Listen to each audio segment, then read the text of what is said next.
Vidéo C3, l'adversaire, le dégueuleby. Le foot n'est pas la guerre, c'est un jeu. Dans notre tectonique, il y a parfois des mouvements d'approche de cette écorce indisciplinée, et il arrive que deux plaques veuillent volontiers en découdre dans l'affrontement. Les rencontres de foot sont faites pour cela. Il s'agit de compétition. Le club est appelé à être un coffre de résonance de comportements sociaux qui ne peuvent s'exprimer dans d'autres lieux tels ceux de l'entreprise, du voisinage ou familial.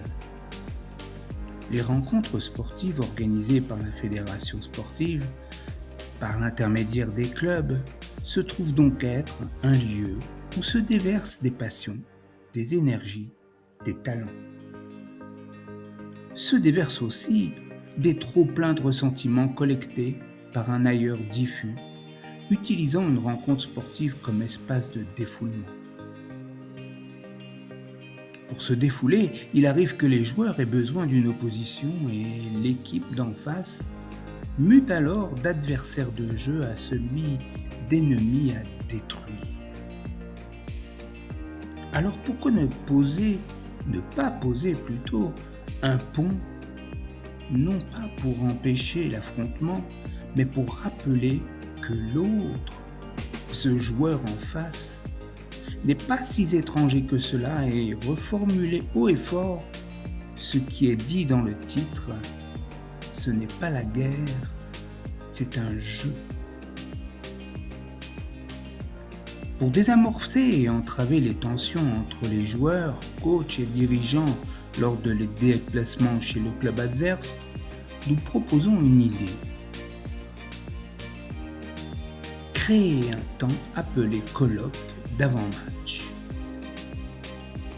Il est curieux de constater que l'hôte d'un club, un dirigeant ou le coach habituellement, accueille le coach adverse en le saluant, en lui offrant un café, en dialoguant volontiers sur la météo ou les performances de l'équipe dans la poule. Oui, mais quid des joueurs ? Eh oui, les joueurs ne sont pas accueillis. Considérés comme des gladiateurs déshumanisés et malvenus, ils sont précipités, presque poussés dans le vestiaire et admis à s'échauffer discrètement sur un coin de stade. Nous pouvons d'ailleurs nous interroger sur la démarche éducative sous-jacente où ces jeunes joueurs vivent leur arrivée dans une arène mortifère. Mais alors, pourquoi expose-t-on des enfants qui viennent seulement jouer à un sinistre et méprisant accueil ? Comme s'ils étaient indignes d'appartenir au genre humain.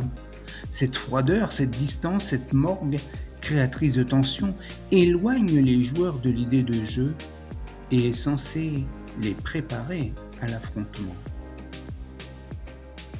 Nous avons vu qu'il y avait confusion entre agressivité, présentée comme combativité à développer sur le terrain, et animosité, où s'installe par contre l'hostilité ou l'antipathie. C'est à ce moment-là de la pré-rencontre que se déploie cette confusion. Car les enfants rencontrent d'autres enfants et ils jouent. Voilà l'idée.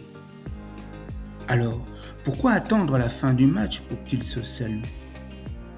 Nous proposons qu'ils le fassent avant, correctement, et qu'ils en profitent pour rire ensemble et ainsi cohabiter sans crainte.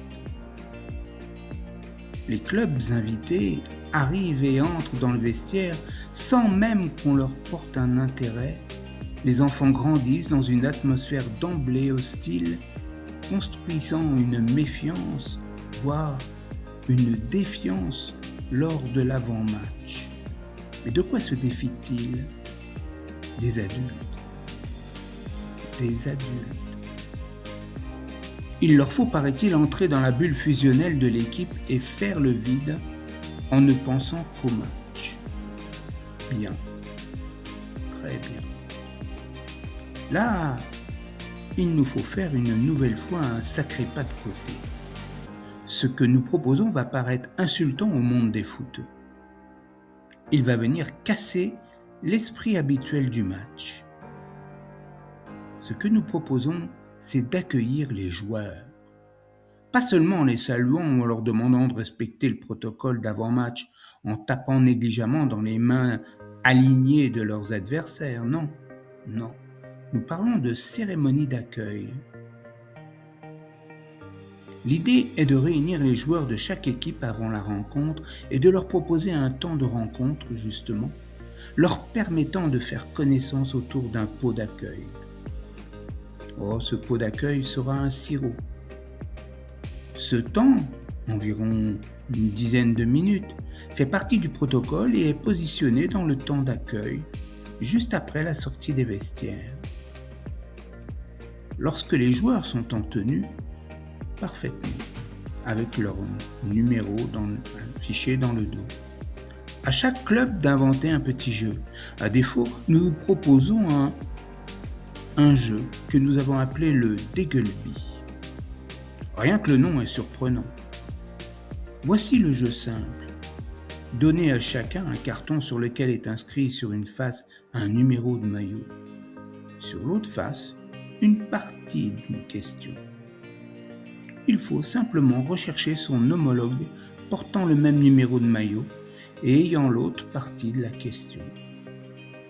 Ensemble, ils doivent donner la réponse, par exemple, sur un joueur ou sur les lois du jeu. Ce temps, une dizaine de minutes, permettra aux garçons de prendre contact de façon différente en éloignant les tensions et l'idée d'ennemi. Le fait de se chercher, de se parler, de se trouver, d'échanger et surtout de cohabiter dans un lieu commun dédramatise et déqualifie les tensions. Les joueurs ayant trouvé la réponse boivent le sirop, ceux qui ont dépassé le temps boivent le Dégueulby. Nous préconisons que le nombre de comportements inadaptés baissera lors de la rencontre et qu'il y aura davantage de fair-play. Et vous, qu'en pensez foot ?